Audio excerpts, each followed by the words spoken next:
Aujourd'hui, on vous propose un petit intermède sur notre podcast Je t'offre un rail, le podcast qui va te rendre accro au train, avec cet épisode spécial qu'on est ravis de vous faire découvrir. Il a été réalisé par l'équipe du Green Letter Club, le podcast qui décortique les grands sujets climatiques. Bonne écoute! Bienvenue dans le Green Letter Club, la chaîne qui décortique les grands sujets écologiques. Aujourd'hui, nous allons parler des transports et de leur impact sur la planète. Émissions de CO2, pollution atmosphérique ou artificialisation des sols, l'hypermobilité détruit le vivant et condamne le climat. D'où cette question, faut-il réduire nos déplacements ? C'est en tout cas l'avis de Laurent Castaignède, ingénieur chez Renault pendant près de 10 ans, auteur d'Hervor, la face obscure des transports et de La Bougeotte, nouveau mal du siècle. Bonjour Laurent. Bonjour. Vous êtes ingénieur, vous avez longtemps travaillé pour Renault, notamment sur les lignes d'échappement. Vous avez écrit 2 livres sur les transports qui sont passionnants. Première question, est-ce que vous pouvez nous raconter votre parcours, comment vous êtes venu à travailler justement sur ces questions de pollution liées au transport ? Alors moi je suis originaire du Pays Basque, donc un endroit pas forcément très pollué, du moins à l'époque. Ensuite j'ai travaillé dans le bâtiment pendant 6 ans après avoir fait Centrale à Paris. Ensuite j'ai travaillé 9 ans effectivement dans l'automobile, donc dans la conception automobile, donc c'est quand même un gros changement entre être dans les chantiers de bâtiment et passer dans la conception des voitures, sur les véhicules utilitaires, comme vous avez dit, pendant 9 ans. Et je suis parti il y a 12 ans maintenant, donc en 2009, pour repartir vers Bordeaux. Et m'installer à mon compte pour faire des bilans carbone. Dans cette activité, j'ai surtout d'abord travaillé sur les bilans carbone des projets de bâtiments parce que j'avais une expérience bâtiment qui était vieille de 10 ans, qui intéressait localement certains acteurs de ce secteur.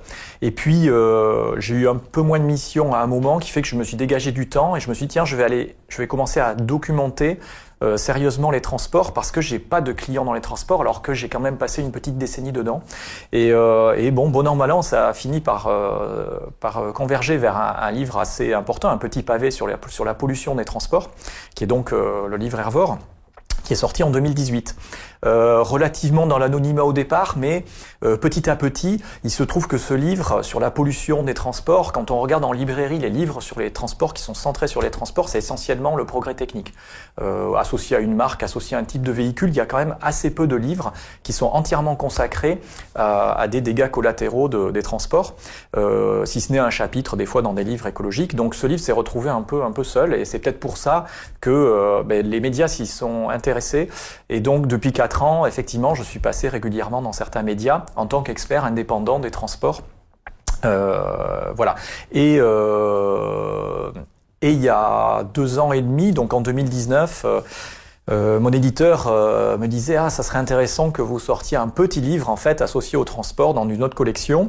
Et du coup, en regardant les notes que j'avais prises depuis la sortie d'Hervor, avec ces notes, je me suis dit tiens, on peut parler peut-être d'hypermobilité. Et voilà, donc je me suis lancé dans l'écriture d'un livre plus petit, plus accessible, donc La Bougeotte qui est sorti en novembre dernier, et voilà, dont on va parler, qui est plutôt centré sur l'hypermobilité. Donc un livre plus sociologique, on va dire quelque part, que Hervor était plus technique. Justement, alors la bougeotte, ça vient d'où ? Vous l'expliquez au début du livre, c'est très intéressant. À la base, la bougeotte, c'est une expression populaire, mais c'est une maladie. Oui, alors la bougeotte, en fait, qu'on se trompe pas, au 19e siècle, si vous prenez un dictionnaire du 19e en France, la bougeotte, ce n'est pas du tout le sens d'aujourd'hui. La bougeotte, c'était le nid du pigeon, en fait. C'est-à-dire le creux, le petit creux, par exemple dans les colombiers, dans les pigeonniers, le petit creux dans lequel le pigeon va mettre son œuf et va faire son nid. Et du coup, la bougeotte au 19e siècle, le symbole, c'est vraiment le foyer. Et en 1906, il y a Jules Clarecy, qui est un académicien, mais c'est pas dans le cadre de l'Académie française, mais c'est quand même un académicien, qui sort un article de presse dans Le Temps en 1906, qui va être beaucoup repris après, enfin relativement repris, où il utilise le mot bougeotte pour définir ce qu'il appelle lui dès le départ une maladie moderne. Donc dès le premier article sur la bougeotte dans son deuxième sens, en fait il dit voilà, il y a une maladie moderne qui est répandue dans la société parisienne à partir du printemps là, depuis plusieurs années, où on voit que Paris commence à se vider l'été et les gens qui restent presque sont moqueurs entre eux pour dire mais qu'est-ce que tu fais, pourquoi t'es encore là, pourquoi tu n'es pas, enfin pour les gens qui avaient évidemment quand même un peu les moyens, mais c'était devenu populaire. Donc évidemment cette maladie, elle existe, elle est définie dès le départ. la bougeotte non comme une maladie. Mais bon, évidemment, on sent bien qu'il y a un peu de moquerie derrière, parce que le mot bougeotte, il est basé sur un mot populaire qui est bouger. Et c'est pas un terme médical qui a été retenu, comme je l'explique, qui serait plus issu du grec, comme Jules Clare aussi le dit. Et donc la première question, ça a été de se dire, mais au fait, la bougeotte, ça date de quand ? Ça date pas de 1905. Et donc, ça a été intéressant d'essayer de revoir tout ce qui s'est passé au 19e siècle pour essayer de voir au 19e, c'est comment est véritablement née la bougeotte. Voilà. Et on peut faire remonter au milieu du 19e siècle avec les développements des chemins de fer qui étaient suffisamment à un moment accessibles pour que ils commencent à avoir une espèce d'utilisation populaire. Quel est le problème posé par l'hypermobilité ? Alors le problème, il y en a plein en fait aujourd'hui. Bon, il faut ouvrir les yeux, on voit bien qu'il y a plein d'embouteillages, des pertes de temps, de la pollution, du gaspillage à tous les étages et même les épidémies. Enfin, il y a vraiment une relation forte entre, par exemple, l'épidémie de Covid et la bougeotte, à la fois au niveau international, où c'est pas moi qui le disais, déjà l'OMS le disait il y a presque 20 ans avec le SARS-CoV-1, où les aéroports internationaux, ce sont les plaques tournantes des épidémies. Et c'est bien ce qu'on a vu pour le Covid-19, où lorsque Wuhan confine, quelque part c'est déjà trop tard, parce que l'aéroport de Wuhan est un aéroport international. Donc s'il y a quelques centaines de cas dans la ville, il y en a forcément des dizaines tout autour de la planète déjà, parce que tous les jours, il y a des avions qui partent pour rejoindre tous les continents depuis Wuhan. Donc on est aujourd'hui dans un système dans lequel, effectivement, cette hypermobilité, alors à la fois internationale, mais aussi régionale, aussi urbaine, où vous avez, donc la bougeotte, c'est pas simplement les trajets internationaux touristiques, par exemple, c'est aussi le trajet domicile-travail avec des masses de gens qui font des dizaines de kilomètres tous les jours en transport motorisé juste pour aller travailler. On peut s'interroger sur le fait de comment on est arrivé là, ou alors pour aller faire ses courses, où on va prendre un moyen motorisé pour aller loin alors qu'on pourrait peut-être faire ses courses à proximité. Et en termes plus concrets, ça veut dire que le parc de véhicules, de voitures, de camions, d'avions, il a explosé et il continue d'exploser parce que nous, en Europe, on a l'impression que le marché est mature, que... Non, alors par exemple, on parlait du transport aérien, mais si on regarde un petit peu la pente en fait depuis quelques années. Il y a quelque chose d'intéressant en regardant le Covid, c'est par exemple, donc le Covid c'est le SARS-CoV-2 et puis il y avait le SARS-CoV-1 qui était fin 2002, début 2003. Donc pas le même virus. Donc le SARS-CoV-1 c'est quand même pas le même. Le virus du SARS-CoV-1 était beaucoup plus dangereux, les gens tombaient malades immédiatement et finalement il y a eu que quelques milliers de cas, mais 10% des gens quand même qui ont été affectés en sont morts. Donc c'était quand même un virus très grave, mais en 17 ans en fait, qu'est-ce qui se passe ? Oui, vous avez peut-être l'impression de vous dire, nous en milieu occidental, que les transports motorisés c'est à peu près les mêmes, pas du tout.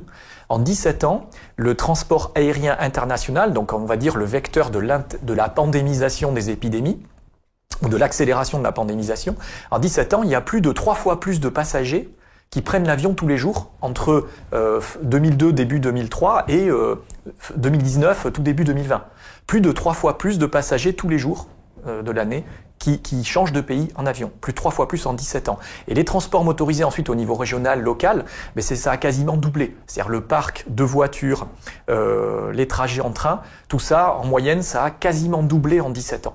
Donc évidemment, même si les virus sont pas les mêmes, on sent bien que, avec une bougeotte, alors évidemment dans tous ces déplacements, il y a ce qu'on pourrait appeler des surdéplacements qui sont relatifs à la bougeotte et puis d'autres qui sont parfaitement choisis. Mais on sent bien que dans de telles croissances, il y a forcément des dégâts. En tout cas, la situation, elle a quand même continué à s'accélérer. Et en nombre, puisque c'était votre question, aujourd'hui, pour vous donner un ordre de grandeur, des voitures, il y en a à peu près 1,1 milliard dans le monde. Donc à l'époque, il y a 20 ans, il y en avait 2 fois moins. Les avions, il y en a à peu près 30 000 après, les avions de ligne à peu près aujourd'hui. Les bateaux, c'est surtout du commerce de marchandises, c'est à peu près 2 milliards de tonnes de capacité de transit. Voilà. Et ce sont des chiffres qui, comme je vous dis, en 20 ans, grosso modo, l'avion multiplie en trafic passager par 2,5, presque 3, en trafic passager, et les transports locaux ont à peu près doublé à l'échelle mondiale. Donc un virus, il y a beaucoup plus de facilité pour lui d'aller dans un autre continent avec l'avion, et sur place ensuite, pour se répandre dans les conurbations, évidemment, c'est beaucoup plus rapide pour un virus de se propager avec tous ces déplacements. Et les prévisions de croissance des parcs automobiles, oui, alors de camions Les prévisions, il y a 2 types de prévisions. C'est-à-dire, il y avait les prévisions en 2019, donc à une époque où on ne voyait historiquement qu'une croissance de tout ça. Et donc, les prévisions de l'époque étaient à peu près la prolongation en fait de ces courbes, c'est-à-dire une croissance par exemple de l'aérien qui était vu comme étant à peu près, suivant les constructeurs, les organismes, c'était 4,3, 4, 5%, vous voyez, 4,5% par an, donc c'est presque un doublement tous les 15 ans. Pendant les 30 prochaines années, c'était ça qui était annoncé par tout le secteur de l'aviation. Dans le cas des transports, dans le cas de l'automobile, c'était la perspective de voir le nombre de véhicules du parc doubler à un horizon de 25 ans à peu près, avec une croissance de 3% par an. Donc en 2019, on était sur ces perspectives-là. Alors, depuis qu'il y a eu le Covid, évidemment, les prospectivistes, ils ont été un peu jetés dans l'effroi.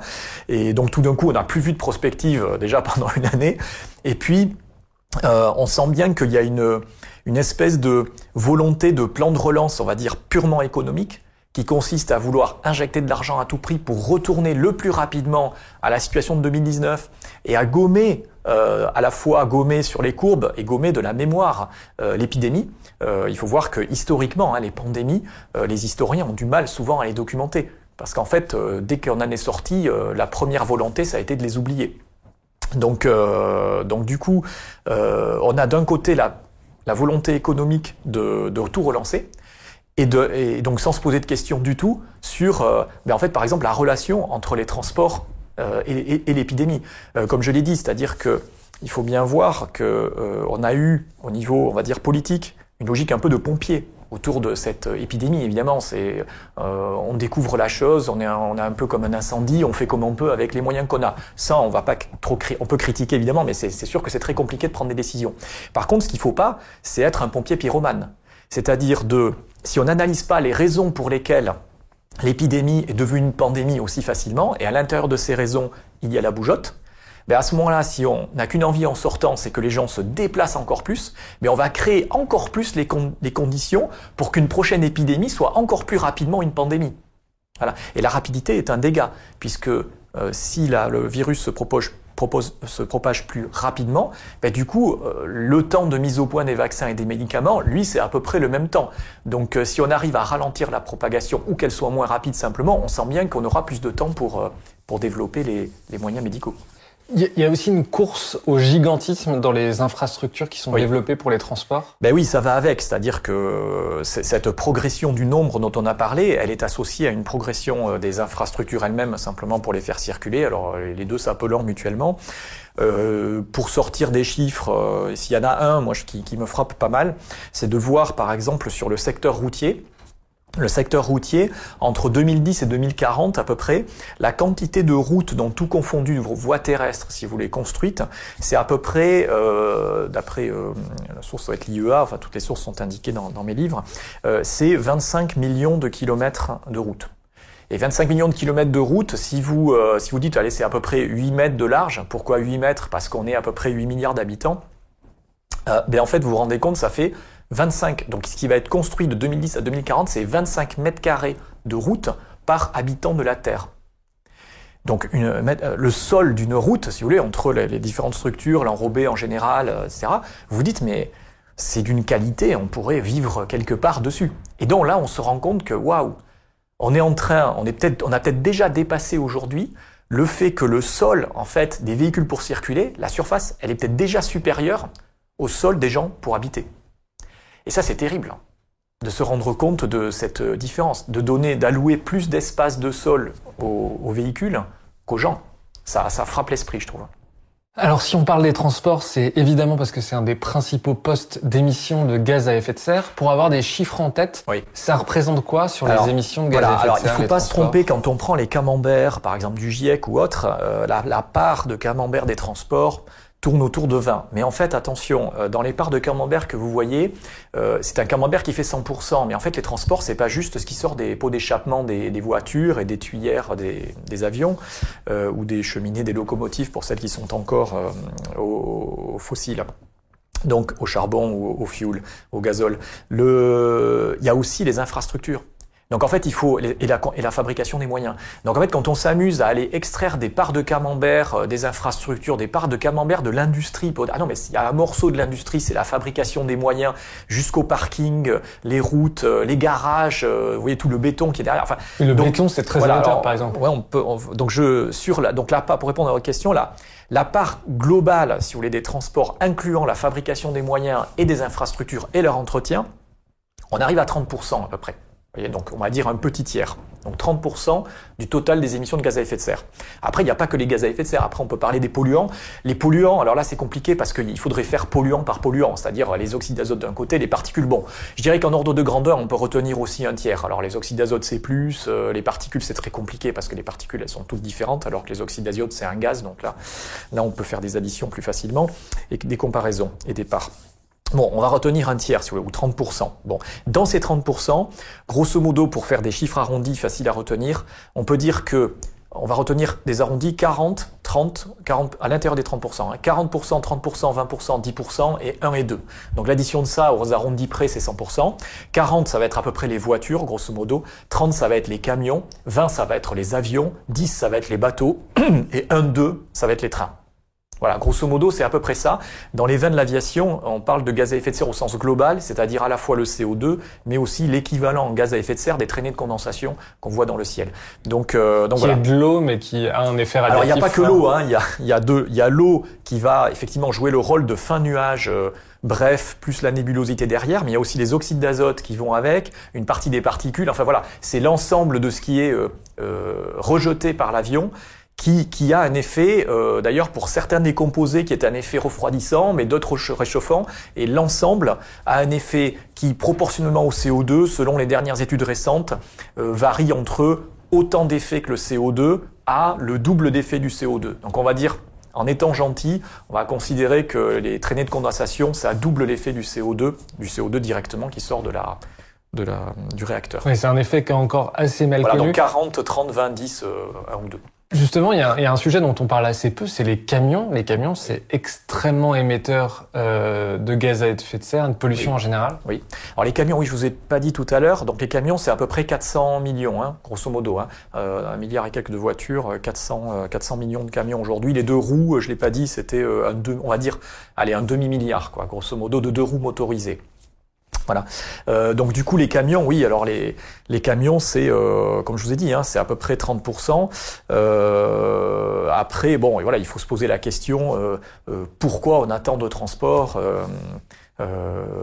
pourquoi on a tant d'échanges, comme par exemple, vous avez un des cas qui est lors de l'accident du Mont Blanc, par exemple, où il y avait, je sais plus, 30 ou 40 camions qui avaient complètement brûlé. Et quand on avait analysé le tunnel du Mont Blanc, ce que transportaient ces camions, de mémoire, on s'était rendu compte que sur les 30 ou 40, il y en avait un qui transportait du papier toilette de l'Italie à la France, rempli de papier toilette, et un autre des 30 ou 40 qui transportait du papier toilette, en fait, dans l'autre sens. Vous voyez? Donc, alors, c'était pas la même marque, c'était peut-être pas la même épaisseur, mais bon, à un moment, vous vous dites, comment on en arrive là?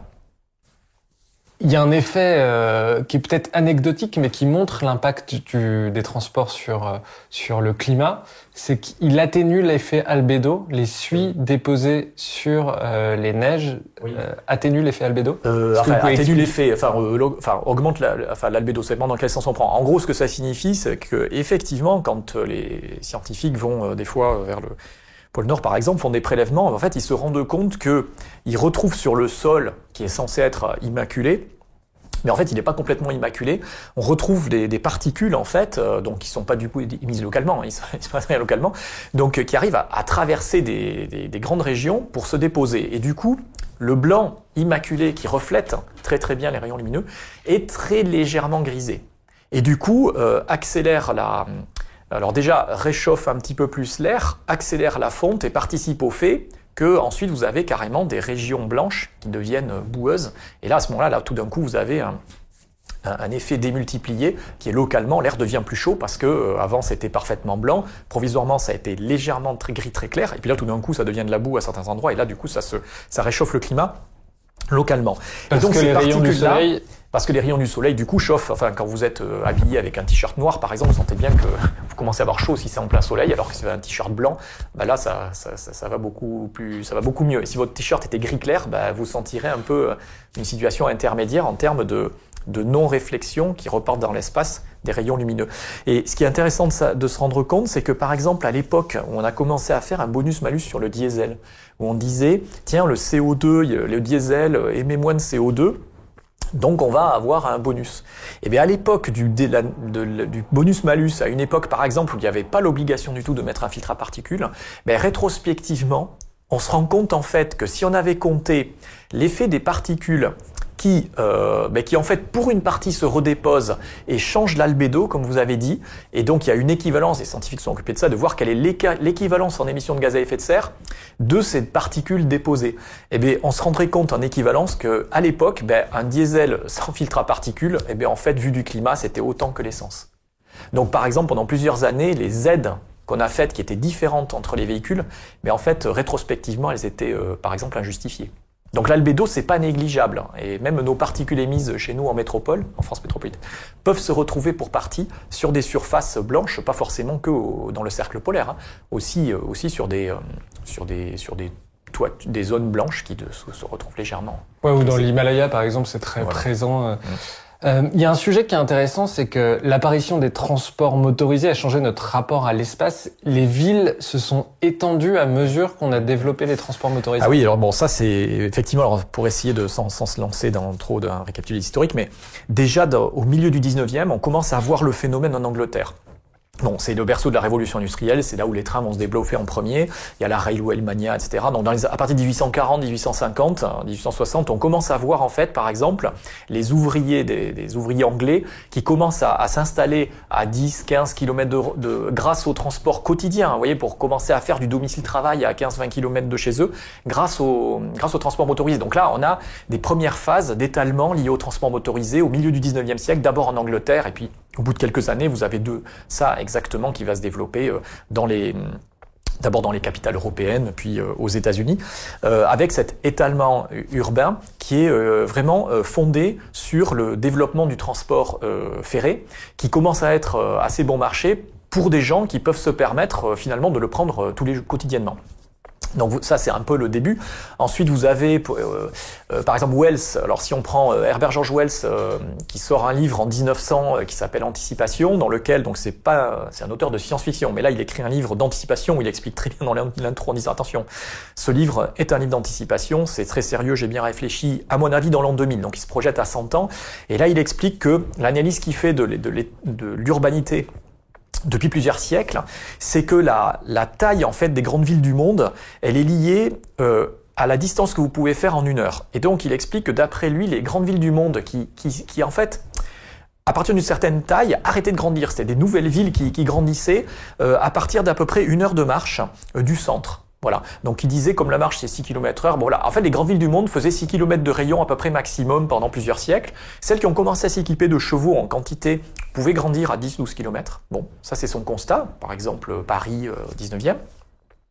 Et lui, il dit, à mon avis en l'an 2000, je pense que la masse sera équipée de moyens motorisés qui feront du 50 km/h de moyenne. C'est ça qu'il annonce, 50 km/h de moyenne.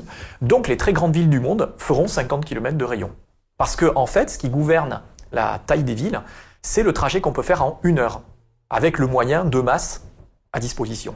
C'est extraordinaire comme prédiction, parce que si vous regardez la vitesse moyenne sur votre compteur d'une voiture, effectivement, c'est à peu près 50 km/h. Un train de banlieue, c'est à peu près ça. Et donc le train de banlieue et la voiture individuelle ont vraiment répondu. Les grandes villes du monde sont devenues des conurbations de plusieurs dizaines de kilomètres de rayon. Et juste un autre exemple, je m'arrêterai là, dans les années 20, dans l'entre-deux-guerres, vous avez Ford, qui est le pape de l'industrie, qui a 3/4 du marché mondial en 1920. Lui, en fait, donc il écrit à son apogée le livre Ma vie, mon œuvre, en toute modestie, et il explique dans ce livre qu'il voit naître un nouveau business pour les voitures, c'est le trajet domicile-travail. Le trajet domicile-travail en voiture individuelle, où lui, il y voit un énorme marché, et aussi du confort, plutôt que de s'entasser dans des transports en commun, etc., de prendre sa voiture tout seul, c'est quand même plus confortable. Alors il n'imagine pas que ça va être mais il voit poindre ce marché, et ce marché va effectivement commencer à se développer dans l'entre-deux-guerres aux États-Unis, et ensuite dans l'ensemble des plateformes occidentales dans les années à partir de 50, 60. Donc là on a l'étalement urbain par la voiture, et qui va se substituer au tramway, qu'elle va contribuer à engorger, tramway qui lui-même va être à moitié remplacé par des bus, mais qui eux-mêmes vont être à moitié remplacés par des voitures, et on va finir par avoir une voiture qui va provisoirement permettre de gagner du temps, mais qui ensuite va s'installer dans l'embouteillage et va devenir assez contre-productive. Ce qui est frappant, c'est qu'effectivement, quand on regarde les courbes, on se déplace à peu près autant qu'avant, c'est-à-dire en nombre d'heures, on fait à peu près 1 heure de transport par jour. Ça peut être évidemment plus. Mais c'est ça le paradoxe de la vitesse, c'est que les transports rapides et bon marché ont plutôt rallongé les distances, alors que leur but initial, c'était de raccourcir le temps. Dans votre question, c'est très important, vous avez utilisé tout de suite le temps. Et effectivement, c'est comme ça que l'histoire nous montre que les choses ont été comprises. Et c'est bien ce que disait Wells, c'est-à-dire que, en fait, le raisonnement des gens en général, c'est un raisonnement en temps. C'est pas un raisonnement en distance. C'est pour faire telle action, il me paraît raisonnable, je sais pas, pour trouver un travail, ça serait pas raisonnable dans la tête d'une certaine personne de me dire non, c'est pas raisonnable si je suis à plus d'une demi-heure, à plus de 3/4 d'heure, à plus d'1 heure tous les jours ou 1h30 pour certains, de mon lieu de travail par exemple. Et donc c'est bien un raisonnement en temps. Et ensuite, quels sont les moyens de transport qui sont à disposition de cette personne? Et ça, du coup, ça lui donne une zone de chalandise, c'est-à-dire une possibilité. Et ça, c'est vrai pour le travail, c'est vrai pour le commerce, c'est vrai pour les loisirs. C'est-à-dire que si vous imaginez faire un aller-retour le dimanche, vous allez vous dire je vais raisonnablement, je vais pas passer peut-être plus d'1 heure pour aller quelque part ou 2, puis revenir par rapport à la durée où je vais rester sur place. Pour un week-end, vous allez avoir un raisonnement. C'est un raisonnement en fait en temps. Et ensuite, du coup, vous regardez les moyens de transport à disposition. Et c'est eux, du coup, leur vitesse va déduire une distance. C'est vraiment comme ça que ça s'est passé. Un exemple caractéristique de ça, c'est par exemple le métro parisien. Le métro parisien, donc la première ligne de métro, c'est 1900, qui a été ouverte pour l'exposition universelle de 1900. Et ensuite, ont été lancées plusieurs lignes. Et vers 1906-1907, vous avez 6 lignes en fonctionnement à Paris. Et en fait, il y a un gros clash. Un gros problème, c'est-à-dire que première raison pour laquelle on a lancé cet énorme chantier, vous imaginez vraiment de creuser complètement, il y a des grandes avenues où on a fait des trous pour pouvoir installer, c'est un chantier énorme dans Paris que de lancer le métro. Énorme en bazar, énorme en coût pour la ville d'aller lancer ça. Ces 6 premières lignes. Pourquoi on a fait cet investissement énorme, ce bazar? Mais c'est parce qu'en fait, Paris, c'était la ville la plus encombrée du monde au 19e siècle. Mais vraiment du monde, et de loin. Au 19e, vous aviez 100 000 chevaux, plusieurs dizaines de milliers de charrettes, fiacres, etc. dans la ville, et des comptages qui étaient faits à la fin du 19e sur les grandes villes du monde, donc on va dire Chicago, New York, Londres, sur les grandes avenues. Des gens s'étaient déplacés pour aller compter exactement, comme on compterait le nombre d'essieux, si vous voulez, qui passent par heure. On s'était rendu compte que Paris, mais c'est là où il y avait le trafic le plus intense. Les grandes avenues parisiennes à la fin du 19e, c'était 2-3 fois le trafic des plus grandes avenues londoniennes, vous voyez, donc ou de Chicago. Donc waouh. Et donc la première raison de construction du métro, c'est on va faire passer, il y a des embouteillages monstres, on va faire passer en sous-sol une partie de ces gens-là, ça va permettre d'alléger le trafic de surface. Et c'est pour ça qu'on a lancé le métro parisien. Et au bout de 6 lignes, qu'est-ce qu'on se rend compte? Mais qu'en fait, le métro fonctionne très bien, super, c'est très utilisé, et le trafic de surface, au lieu de baisser, en fait, il a augmenté. Donc, on convoque les ingénieurs pour dire, mais c'est un vrai scandale. Donc, on est en 1908-1909, et là, vous avez des dossiers produits en conseil municipal de la ville de Paris, de dossiers très sérieux pour documenter un échec sur le but premier du métro parisien. Et là, l'analyse de l'époque, c'est ce qui s'est passé, c'est qu'en fait, on a mis à disposition des Parisiens et des étrangers. Les étrangers, c'est ceux qui habitent les villes périphériques. Le terme étranger, ça signifie ça. On leur a mis à disposition, quasiment texto, un moyen de transport rapide et bon marché. Et bien, en fait, ils en ont profité pour augmenter la fréquence et la longueur de leurs déplacements. Que ce soit pour aller travailler, qu'est-ce qui se passe? Les gens, avant le métro, ils vivaient un peu dans un arrondissement, je simplifie, ils y travaillaient, ils y vivaient, ils faisaient leur commerce. Vous leur mettez à disposition un transport comme ça, ils disent tiens, tel nouveau travail à l'autre bout de la ville, je peux y aller en métro tous les matins, etc. Donc à ce moment-là, je vais le faire. Tel magasin fait quelque chose de mieux à tel endroit, je vais y aller, c'est l'autre bout de la ville, c'est pas grave. Et donc en fait, il y a eu effectivement un développement économique qui n'était pas forcément voulu au départ, qui était réel. C'est pour ça qu'ensuite on a fait d'autres lignes. Mais par contre, la première raison, c'est un échec. On a développé texto à l'époque le goût du déplacement, en mettant ce moyen à disposition. Et ça doit être une leçon pour les générations futures. C'est écrit comme ça. Donc la question qu'on se pose, c'est quelle leçon on a retenue quand on voit qu'on envisage de faire un RER circulaire pour aller accélérer, transférer en sous-sol des gens qui prennent la francilienne éventuellement en voiture, sans se demander si on ne va pas avoir un effet rebond, exactement comme la leçon qu'on nous proposait de tirer de ce qui s'est passé il y a plus d'un siècle. Là, on est au cœur du réacteur du sujet sur les transports. C'est l'effet rebond qu'on appelle aussi paradoxe de Jevons. À chaque innovation technologique, on a des effets rebonds associés? Ben oui, à chaque oui. Après, alors déjà, Jevons, c'était à l'époque en fait où donc on est, c'est la question du charbon, là, donc The Coal Question, en 1865, donc un livre qui sort de Jevons, parce que lui, en fait, on est à une époque où il y a une espèce de contradiction chez les scientifiques, certains qui disent, oulala, les réserves de charbon anglaises, vu ce qu'on est en train de consommer avec la révolution industrielle, etc., peut-être que dans quelques décennies, il y en aura quasiment plus, là, donc on va avoir un problème de maintien de la révolution, de maintien de cette industrialisation. Donc certains spécialistes de l'époque disaient on va vers un problème dans quelques décennies.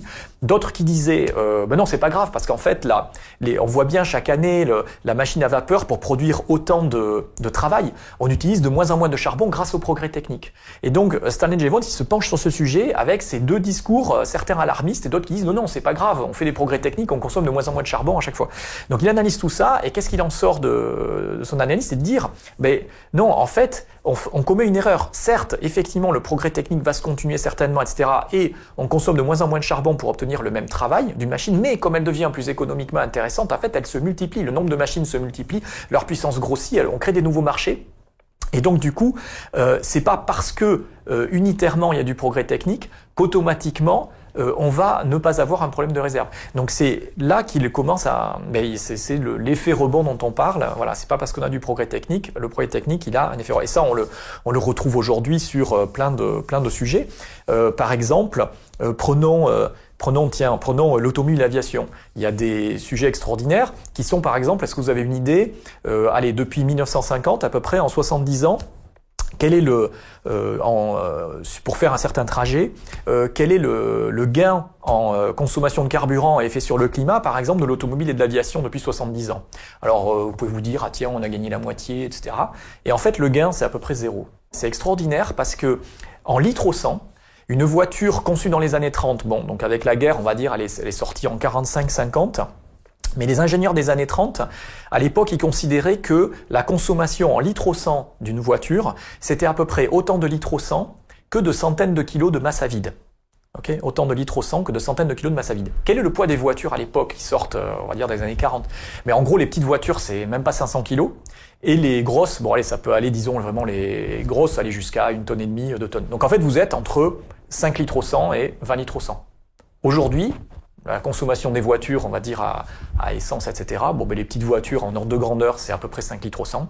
Et les gros pick-up américains énormes, vous arrivez à 20 litres. Donc en gros, grosso modo, en litres au 100, alors évidemment, qu'est-ce qui se passe? Il y a eu du progrès technique, très important. Mais ce progrès technique, il n'a pas conduit à une réduction de consommation, finalement, par kilomètre. Alors il a conduit à du confort, évidemment, de la rapidité, plein de choses connexes. Mais il ne faut pas croire que le progrès technique a permis une réduction de consommation. Donc c'est exactement le paradoxe de Jevons sur l'automobile. Dans l'aviation, vous avez la même chose. C'est-à-dire que depuis les années 60, en fait, les moteurs, les avions, le progrès technique, c'est une division par 4 de la consommation. Depuis les années, on va dire 60. Okay, division par 4, oui, extraordinaire. Oui, sauf qu'on a oublié que dans les années, en fait, à partir de la fin des années 50, des années 60, on est passé des avions à hélice aux avions à réaction. Et sur un même trajet, on a multiplié par 2 à l'époque la consommation. Donc les avions à réaction, en conso, ont divisé par 4. Mais si vous remontez 10 ans en arrière, on a fait x2. Donc déjà, x2 divisé par 4, vous n'êtes plus qu'à diviser par 2. Mais il y a un autre phénomène qui s'est passé dans les années 60, c'est que lorsqu'on est passé le parc à basculer des avions à hélice aux avions à réaction, qui étaient plus puissants, plus rapides, donc on a gagné en rapidité, on est passé de 600 à l'heure à 900 à l'heure, mais on a gagné aussi en altitude, parce qu'ils étaient plus puissants, ils pouvaient voler plus haut. Et donc on a créé les traînées de condensation, dont on parlait tout à l'heure. Et donc ces traînées-là, on a dit, ça a doublé à peu près l'effet sur le climat. Donc le bilan, c'est que si vous faites un trajet Paris-Rome, par exemple, en 1950, ou un trajet Paris-Rome aujourd'hui, vu du climat, c'est pareil. C'est étonnant. Alors vous allez aller plus vite, évidemment. Vu du climat, c'est zéro. Sauf que l'écart, c'est zéro. C'est-à-dire tout le progrès technique, finalement, il a été dans du confort, de la vitesse, pas de problème. l'écart est zéro, unitaire. Mais alors le trafic, par exemple, mais de 1950 à 2019, c'est fois 300. C'est fois 300 le trafic. Donc l'impact de l'aviation en 1950 sur le climat était complètement négligeable et aujourd'hui est devenu quelque chose. Et la voiture, vous imaginez le parc automobile à la sortie de la Deuxième Guerre mondiale par rapport à aujourd'hui, il a été complètement démultiplié. On a parfois tendance à croire qu'il suffit, par exemple, quand il y a des zones qui sont embouteillées, de rajouter une nouvelle voie pour désengorger le trafic. Ça, c'est inexact. Mais c'est-à-dire que, en fait, quand on rajoute une nouvelle voie, le but c'est de se dire tiens, il y a des embouteillages et tiens, si on l'élargit, on va fluidifier, les gens vont gagner du temps. Et en fait, qu'est-ce qu'on constate quelques années plus tard? Alors assez rapidement que ça s'engorge de nouveau. Qu'est-ce qui se passe dans le phénomène? C'est que en fluidifiant, on a accéléré. Les gens ayant gagné du temps, mais raisonnant sur les temps de parcours, qu'est-ce qui se passe au bout de quelques années? Ils en profitent pour gagner de la distance. C'est-à-dire s'installer plus loin, par exemple écarter la distance entre leur domicile et le travail pour profiter de cette fluidité qui permet de réduire le temps de parcours, puisqu'on a parlé que le premier moteur de raisonnement, c'est le temps de parcours, c'est pas la distance. Donc vous avez l'effet rebond qui se passe. Et il y a un deuxième effet aussi, c'est le monopole radical, je dirais à la Ivan Illich, qui fait que à partir du moment où vous augmentez les distances, il arrive un moment où vous êtes coincé. C'est-à-dire vous n'avez plus qu'un seul moyen de transport. À partir du moment où vous installez par exemple le travail à 20 ou 30 km, en fait vous n'avez plus que le train de banlieue. Si vous avez une gare de banlieue et un train de banlieue pas loin, et sinon c'est la voiture individuelle. C'est-à-dire que vous ne pouvez plus revenir en arrière, alors que tant que vous êtes dans une augmentation de distance qui a quelques kilomètres, il reste encore éventuellement, il resterait aujourd'hui avec le progrès technique, le vélo électrique, mais quand vous dépassez 15-20, ça y est, c'est mort. Vous tombez dans le monopole radical qui fait que vous ne pouvez plus choisir un autre moyen. Donc du coup, on élargit les voies en croyant faire gagner du temps aux gens. En fait, on leur fait gagner de la distance ou de la fréquence. Et donc, on se retrouve dans une situation 10, 20, 30 ans plus tard en train de dire, mince, en fait, c'est la panade comme avant. Alors, vous avez parlé d'Illich, tous ces auteurs des années 70. Ce qu'ils disent, c'est que les transports motorisés sont aussi le creuset des inégalités sociales. Quelle est l'idée derrière? Comment on peut expliquer que les transports motorisés... C'est bien ce qu'écrit Illich. Après, dans les années 60, vous avez Charbonneau aussi, Bernard Charbonneau, sur ces sujets-là. Exactement la même chose.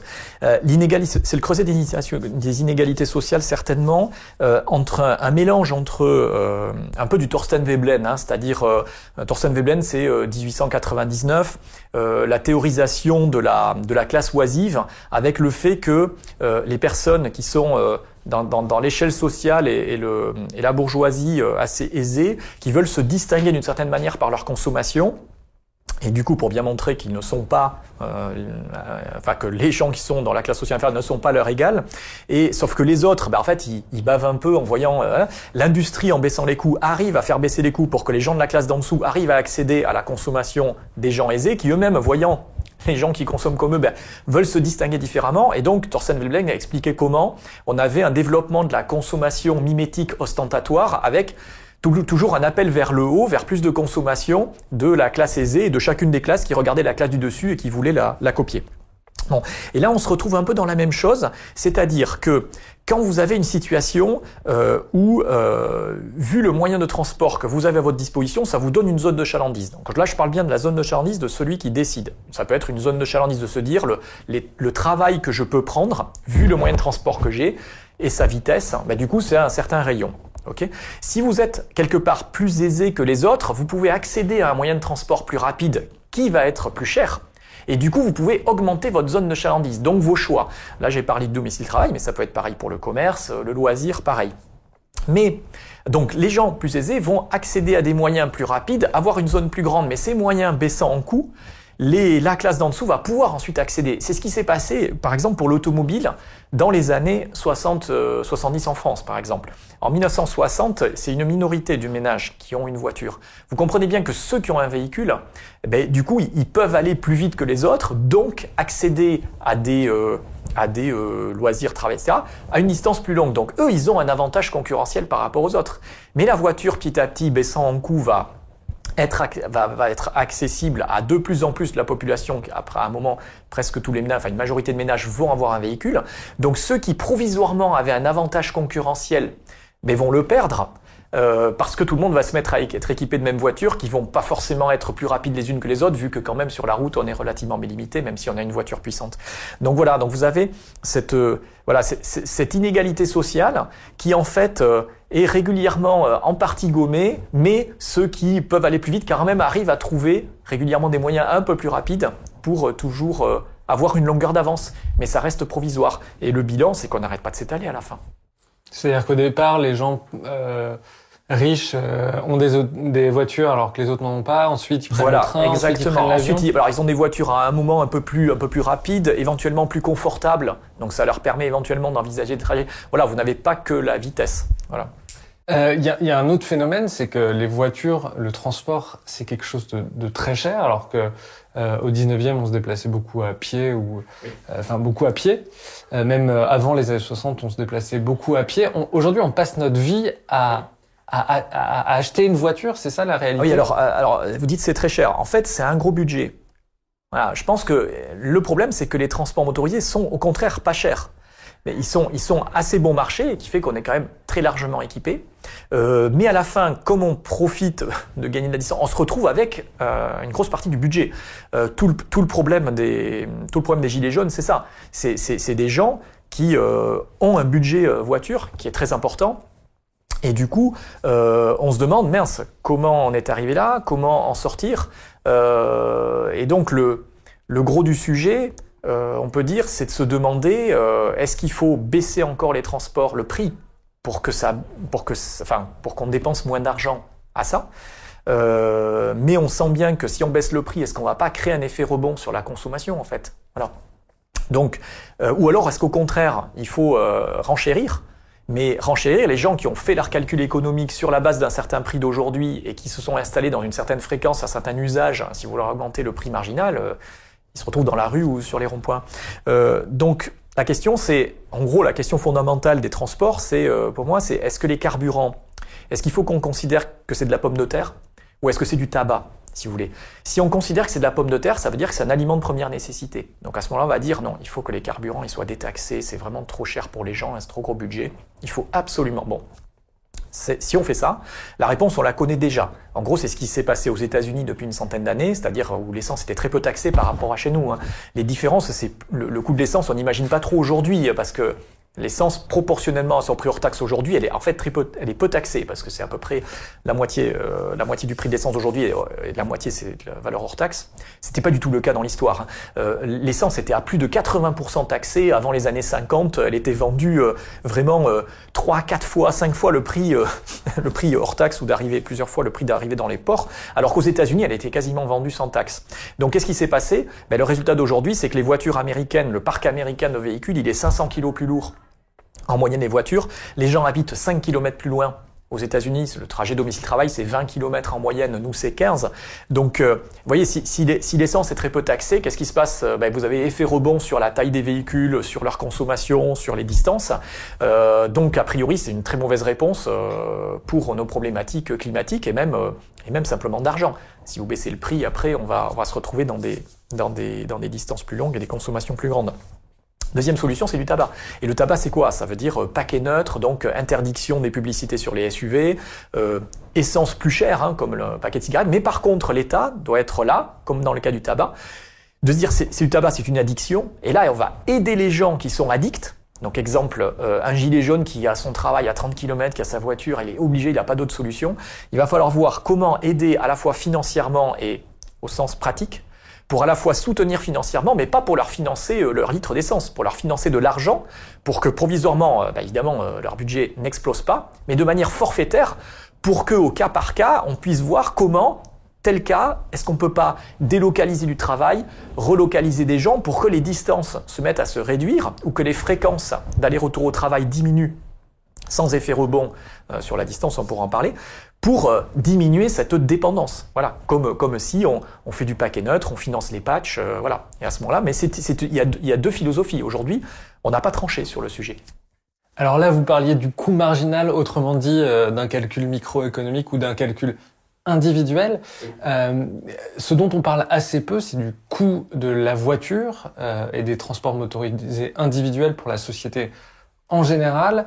On a l'impression, parce que l'essence est très taxée, que ça couvre largement tous les coûts de la voiture, d'infrastructure. Mais en fait, on se rend pas compte, mais les maladies, l'obésité, les maladies cardiovasculaires, les accidents, le bruit, tout ça coûte des centaines de milliards par an à la société. En fait, la conclusion à laquelle je voulais arriver, c'est que la voiture individuelle coûte extrêmement cher à la société. Alors, c'est vrai que, pour dire simplement, on n'arrête pas de parler, par exemple, du déficit chronique de la SNCF, mais il faut bien voir que si la charge des infrastructures, on la mettait sur le dos des constructeurs automobiles, en gros, ils seraient tous faillites, en fait. Ils feraient tous faillite. Donc, du coup, aujourd'hui, effectivement, quand on achète un véhicule, on ne paie que la construction d'un véhicule. Un petit peu comme si vous achetiez, par exemple, une maison. Et puis, en fait, c'est la collectivité qui achète le terrain, qui fait construire la dalle du rez-de-chaussée en béton, etc. Et puis vous achetez une maison, vous achetez juste une maison préfabriquée qu'on va poser dessus. Aujourd'hui, quand vous achetez une voiture, c'est ça qui se passe. Vous voyez, vous ne payez que le produit industriel qui va se poser sur la route. La route, elle est payée par la collectivité. C'est l'ensemble des contribuables qui va payer la route. Et donc, déjà, le coût marginal d'achat est distordu. Alors, cette question que vous avez dite là, qui était de se dire, comme j'ai dit, dans l'entre-deux-guerres, par exemple, que l'essence était taxée à plus de 80%.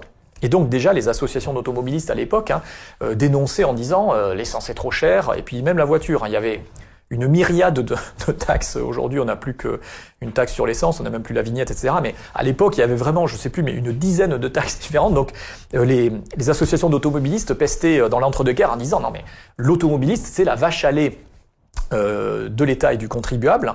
Et à l'époque, on a du coup commencé à faire des calculs, par exemple, notamment Alfred Sauvy, pour voir, mais qu'est-ce qui se passe entre les récoltes les recettes fiscales de l'État de toutes ces taxes liées au transport et les dépenses de l'État et des collectivités locales sur les infrastructures. Donc à l'époque, le calcul n'a été fait qu'avec les infrastructures à étendre, à entretenir.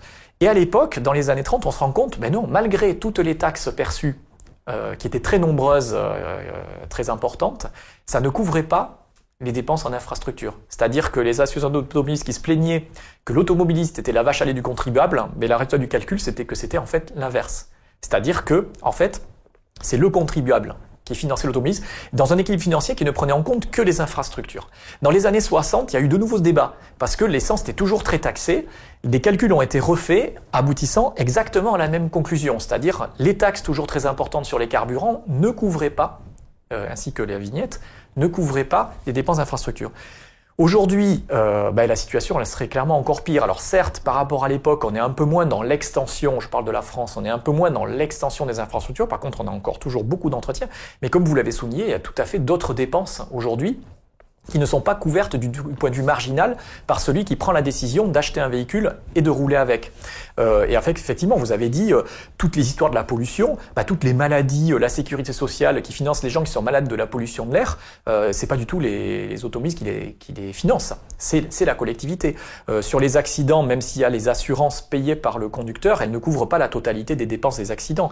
Le changement climatique, pareil, lié au CO2, vous parlez, après, qu'est-ce qu'on va provisionner? Normalement, il faudrait provisionner vis-à-vis de la future adaptation au changement climatique. Cette provision, c'est le contribuable. Donc aujourd'hui, il est très clair que si on voulait équilibrer les comptes, mon sentiment, c'est que grosso modo, le prix d'achat des véhicules, il faudrait le doubler tranquillement, pour au moins. Et puis l'essence, mais c'est au moins clairement à 3 € tranquille qu'il faudrait la mettre. C'est tranquillement à 3 € le litre. Donc vous imaginez l'explosion derrière. Mais par contre, automatiquement l'État aurait beaucoup moins de dépenses puisque les recettes augmenteraient. Et il faudrait voir comment ensuite redispatcher vers l'ensemble de la population pour plutôt avoir une logique de désensibilisation des usages addictifs des transports motorisés. Pas tous, il ne s'agit pas je ne suis pas en train de dire qu'il faut supprimer, etc. Mais avoir la partie bougeotte qu'on pourrait parler d'hypermobilité, de surdéplacement. Il ne s'agit pas de d'avoir plus d'avions, d'avoir plus de voitures. C'est pas du tout ce que je suis en train de revenir au cheval. J'ai fait des petits calculs comptables, vous montrent que si on revenait au cheval, même en effondrant les puissances, l'écurie à gérer, c'est complètement ingérable. Donc voilà, mais d'essayer de sortir du caractère addictif en fait des déplacements. Oui, alors là, c'est une étude qui date de 2012, je crois, de l'université de Dresde, qui avait fait le calcul sur l'ensemble de l'Europe, qui disait que ça coûtait 1 600 € par an par personne de posséder une voiture, y compris aux gens qui n'en possèdent pas, du coup. Du coup, on va commencer à parler des solutions. Est-ce que ça veut dire que remplacer finalement le parc de voitures thermiques par un parc de voitures électriques, ça n'est pas la solution, que la question qui se pose, c'est que tout le monde n'ait pas accès à une voiture individuelle? Ouais. Alors dans votre question, déjà, il y a, je dirais qu'il y a pas un biais, mais il y a un sous-entendu. Vous parlez de remplacer le parc. Donc le mot remplacer sous-entend une substitution, mais c'est bien le discours ambiant. C'est le discours des industriels et même de nombreux hommes politiques. Voilà. Donc en fait, on parle de remplacer. Mais remplacer, en fait, déjà, ça sous-entend une substitution. Mais en fait, déjà, c'est pas ce qui est en train de se passer. C'est-à-dire que vous avez une croissance, en fait, perpétuelle du parc. Donc, on n'est pas strictement dans une substitution. Ça, il y a une addition globale, comme on disait, le parc mondial n'arrête pas d'augmenter. Donc, même si, on va dire, en France, il est assez stable. Donc, déjà, attention, il y a un mélange entre substitution et addition. Si par exemple, vous développez, je citerai aucun exemple, mais peut-être certains le reconnaîtront, une petite voiture électrique, mais qui est utilisée par des gens qui, si elle n'existait pas, seraient dans les transports en commun, à vélo ou à pied, et à ce moment-là, ils se retrouvent tout seuls dans leur petite voiture électrique. Vous imaginez, elle a beau être électrique, on peut se poser des questions, etc. Ça sera une addition complète.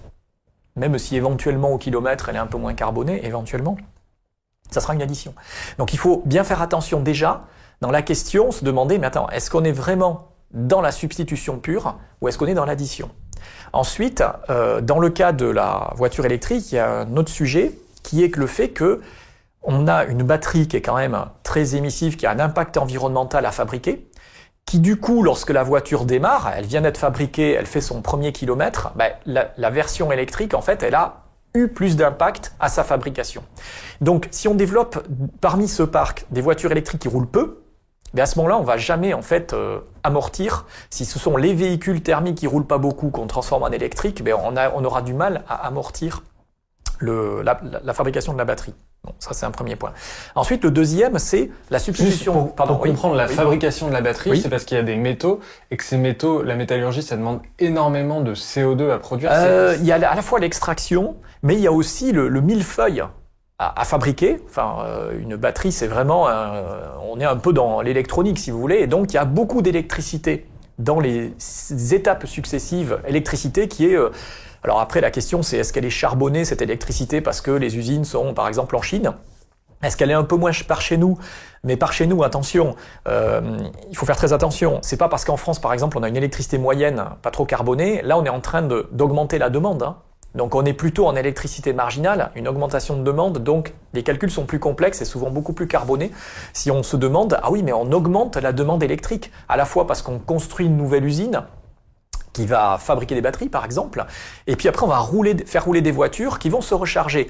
Tout ça, admettons en substitution de véhicules thermiques qui n'ont pas besoin de cette usine de batterie et qui ne croisent jamais le réseau électrique parce qu'ils roulent avec du fossile. Donc en fait on est dans des augmentations de demande électrique. Donc en face, quels sont les moyens supplémentaires qu'on va mettre en place pour fabriquer, admettons, de l'électricité bas carbone, sachant que les moyens qu'on met en place normalement aujourd'hui, ils sont plutôt d'abord pour substituer les énergies fossiles que de permettre une augmentation perpétuelle de demande. Ce qui quand même se passe au niveau mondial depuis plusieurs décennies, où quand vous voyez effectivement la progression des énergies renouvelables au niveau mondial, mais vous voyez en fait que c'est une addition. C'est-à-dire qu'on n'a jamais consommé autant de charbon, etc., ces dernières années, alors que pour autant, on a quand même de manière assez significative des développements d'éolien, de photovoltaïque et de choses comme ça. Donc il faut faire attention à la logique de substitution. Et ensuite, il faut faire très attention de ne pas rêver sur le fait qu'on puisse tout substituer. C'est-à-dire comme ça de dire dans 15 ans, il n'y aura plus de voitures thermiques. C'est-à-dire que si c'était qu'un seul pays comme la France qui décidait ça dans son coin et que les autres... tout à fait, ça serait jouable. Mais vous avez en gros petit à petit tous les pays occidentaux qui rêvent de substituer la totalité de leur parc. Et là, quand vous imaginez tous les métaux, les mines à ouvrir, tout le processus industriel, les mines à ouvrir avec des métaux dont certains sont très mal répartis sur la planète, encore plus concentrés dans certains lieux que le pétrole, plus donc toutes ces mines à ouvrir, les conditions géopolitiques derrière, tous les processus, les usines successives de tout le process industriel, moi ça me paraît déraisonnable d'imaginer que tout le monde occidental va passer à l'électrique, comme ça en 15 ans. Ça me paraît juste industriellement infaisable. Donc pour moi, c'est une illusion. Sachant qu'en plus, si on veut faire passer tout le parc, ça veut dire qu'on va indistinctement faire passer des véhicules, comme je disais, soit qui roulent pas souvent, soit des véhicules complètement surdimensionnés. C'est-à-dire, par exemple, si le véhicule électrique, il a une batterie pour pouvoir avoir une autonomie très confortable, pour de temps en temps pouvoir faire un long trajet, vous vous dites qu'il y a peut-être un tiers de la batterie ou la moitié qui est assez justifiée pour les trajets, on va dire, quotidiens ou hebdomadaires. Et en fait, la deuxième moitié de la batterie, mais elle sert une fois par mois peut-être, vous voyez, pour des longs trajets. Et là, vous vous dites, mais la deuxième moitié de la batterie, c'est du gaspillage. Est-ce que ça serait pas mieux, cette deuxième moitié, de l'installer sur d'autres véhicules, peut-être dans d'autres pays, et sur d'autres véhicules, par exemple, de se dire, tiens, les 2 roues. Aujourd'hui, on parle que de la voiture, vous m'avez parlé de la voiture, mais il y aurait une priorité de l'électrification, par exemple, c'est les 2 roues. Et tous les 2 roues au niveau mondial. Tous les 2 roues. Non pas pour le CO2, parce qu'un 2 roues, ça consomme quand même pas trop d'essence, mais par rapport à la pollution et au bruit. Donc là, on est dans une situation où on est en train de laisser, en fait, le marché s'installer dans une espèce de gamme premium qui fait que les véhicules qui sont pas mal électrifiés, sont en fait, grosso modo, on court vers un SUV de 2 tonnes qui va faire 250 ou 300 chevaux, donc surdimensionné en puissance, en masse, en autonomie, qui aura peut-être 600-700 km d'autonomie pour un usage. Je parle pas d'un taxi, par exemple, qui lui va vider sa batterie tous les quelques jours. Mais monsieur tout le monde avec un SUV de 2 tonnes de 700 km, admettons, bientôt d'autonomie, mais vous sentez bien qu'il y a du gaspillage là derrière. Des deuxièmes voitures, éventuellement de ménage, qui vont rouler pas beaucoup, électriques là aussi, alors que la priorité, ça serait les véhicules intensifs, taxis, livraison, etc., et les 2 roues. Or, les 2 roues, par exemple, aujourd'hui, on n'en parle absolument pas. Donc, le danger là qui se passe, c'est le risque de l'Electric Gate, tout simplement, c'est-à-dire de se rendre compte dans quelques années que rétrospectivement, on aura 10-20% du parc électrique, et puis que des études sérieuses de gaz à effet de serre, de pollution vont se rendre compte que les indicateurs ne baissent pas, et puis on analysera, on se rendra compte que les 20% des véhicules du parc qu'on a substitués, en fait, ou certains d'ailleurs se sont additionnés, d'autres, ceux qui sont substitués, c'était pas les véhicules prioritaires, les plus efficaces à réduire à la fois la pollution et les émissions de gaz à effet de serre. Alors Laurent Castagnette, vous êtes nommé ministre des Transports. Qu'est-ce que vous faites? Quels sont secrétaire d'État. Quelles sont les grandes mesures qu'il faudrait mettre en place pour baisser notre addiction à la mobilité et baisser les émissions et les pollutions? Oula, alors là, ça serait énorme. Il y aurait un grand champ. Il y a déjà un premier sujet dans des logiques quand même un petit peu radicales, parce qu'on sent que, sans forcément, comme je disais, de retourner à la mobilité équine. Mais je pense qu'il y a un gros sujet, à partir du moment où l'histoire, qu'il faut arriver à clairement faire comprendre, c'est-à-dire, on va dire, informer. Aujourd'hui, il faut voir que l'histoire de la technique en général, elle est complètement mise de côté des enseignements. C'est-à-dire que dans mon école d'ingénieur, à l'époque, je veux dire, l'histoire du progrès technique dans notre esprit, ce qu'on apprend au collège, au lycée, et puis éventuellement, et encore, il n'y a même pas, c'est de se dire, tiens, l'histoire des techniques, c'est des inventions. Alors chaque invention, ah oui, c'est super, on a inventé, je sais pas, l'ampoule électrique en telle année, etc. On se dit, ah oui, c'est que du bonheur derrière et du progrès. Donc déjà, le premier sujet, c'est il faut qu'on arrive à s'acculturer sur l'histoire des techniques, je dirais au même niveau qu'on est cultivé sur l'histoire politique. C'est-à-dire, en fait, en gros, surtout dans le domaine des techniciens, des ingénieurs, etc.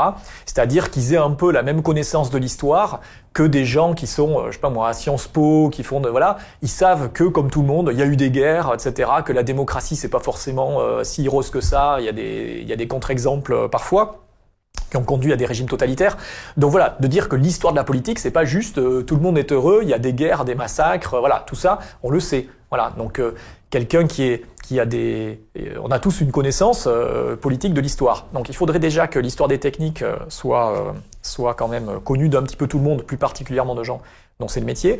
Ensuite, au niveau vraiment concret, il faudrait qu'on arrive à arrêter clairement la croissance des gabarits, des puissances, des nombres, enfin voilà.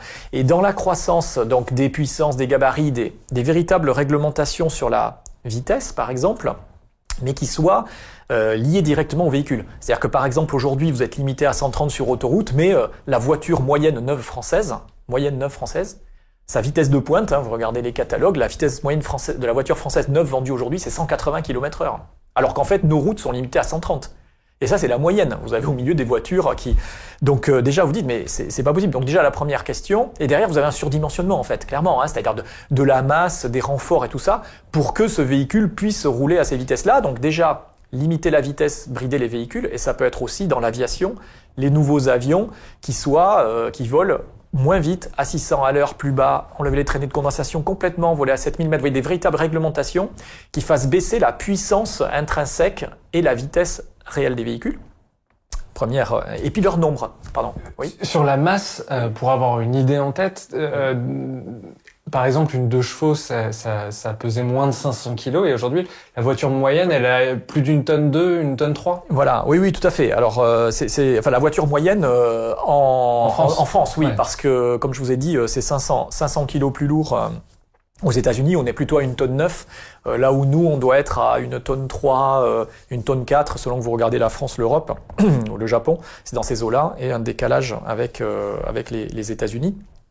Et puis les consommations qui ont finalement relativement stagné. Et après, ce que je revenais, c'était sur le nombre. Voilà. C'est-à-dire que il faudrait qu'on arrive, ce que je propose, c'est un peu radical, mais vous voyez, l'hégémonie de la croissance des villes au Moyen-Âge, elle était liée au fait que les gens s'installaient un petit peu où ils voulaient. Bon, évidemment, à la lisière de la ville, sur des terrains vagues. Tiens, bon, je vais m'installer là parce que j'ai trouvé du travail, il y a une cathédrale en construction et je suis charpentier. Donc, je vais m'installer dans cette ville. Je vais m'installer, soit je vais louer une chambre quelque part. Et puis, je vais, si j'y reste, construire mon petite maison, un petit lopin de terre disponible. Donc, en fait, voilà, croissance hégémonique. Et en fait, pour un peu gérer ça, on a créé les cadastres d'infos fonciers, Napoléon, voilà, les cadastres d'infos fonciers. Et donc aujourd'hui, vous trouvez naturel que vous voyez pas un terrain vague et puis vous plantez 4 piquets, vous dites c'est chez moi. Et donc, par contre, dans le transport motorisé, c'est quand même un peu ça aujourd'hui. À quelques micro-exceptions qui sont historiquement les taxis dans une ville, par exemple, effectivement, n'importe qui n'avait pas le droit de planter, à l'ubérisation près. Mais là, vous avez quelques contingentements. Mais l'idée, ça serait de contingenter en fait les transports motorisés. Par exemple, de dire le nombre d'avions en circulation par catégorie, ce nombre il est fixe. Par exemple, on prend une situation intermédiaire entre 2019 et aujourd'hui, où il y a pas mal d'avions qui sont stationnés en parking tous les jours. À ce moment-là, se dire la flotte mondiale raisonnable, c'est peut-être au lieu de 30 000 avions, c'est par exemple, je dis 20 000, un chiffre au hasard.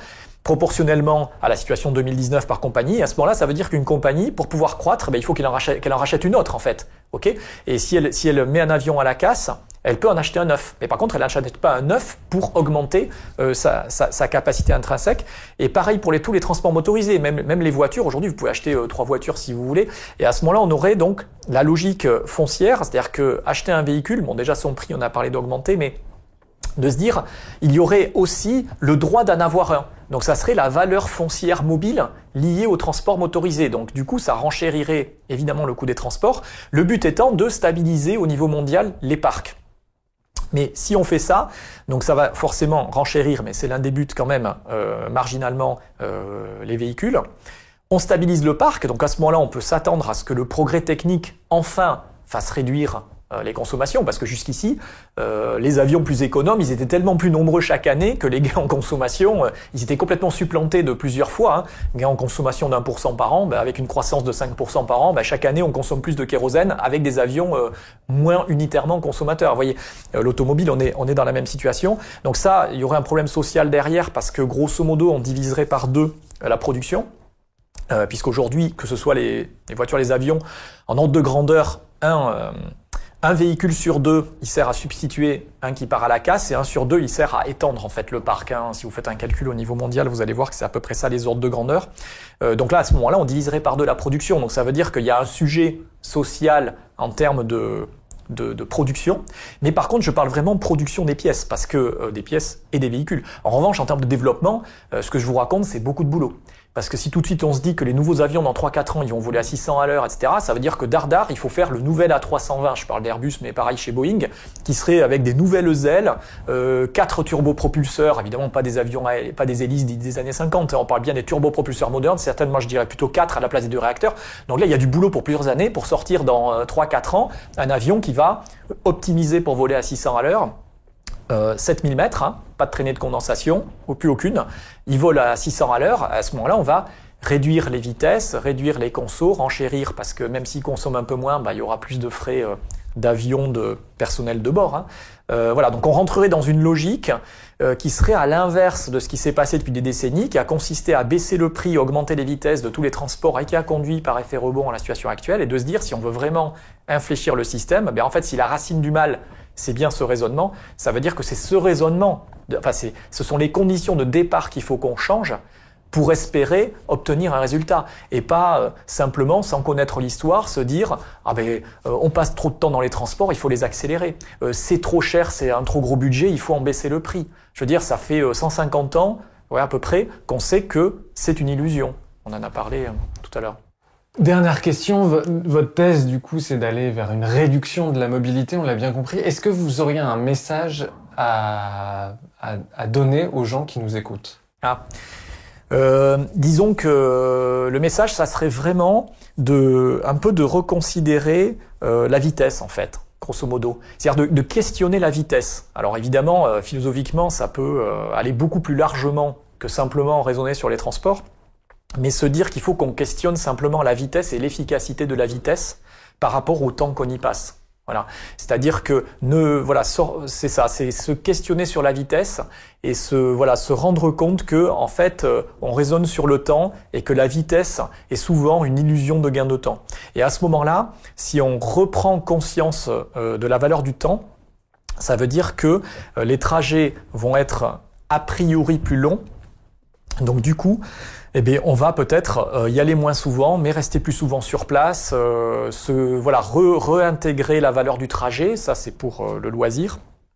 Et dans le cas des transports du quotidien, c'est pareil, de se dire je passe tant de temps, si la vitesse était plus lente, peut-être que j'y gagnerais en fait. Voilà.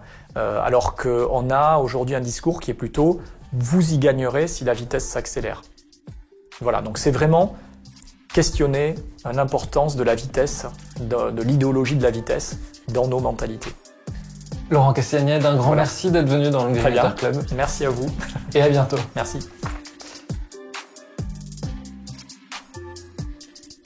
Un grand merci d'avoir écouté cet épisode. Si vous aimez le Green Letter Club, n'hésitez pas à vous abonner au podcast ou à laisser un commentaire sur Apple Podcast. Ça nous aiderait beaucoup à être plus visible sur les plateformes.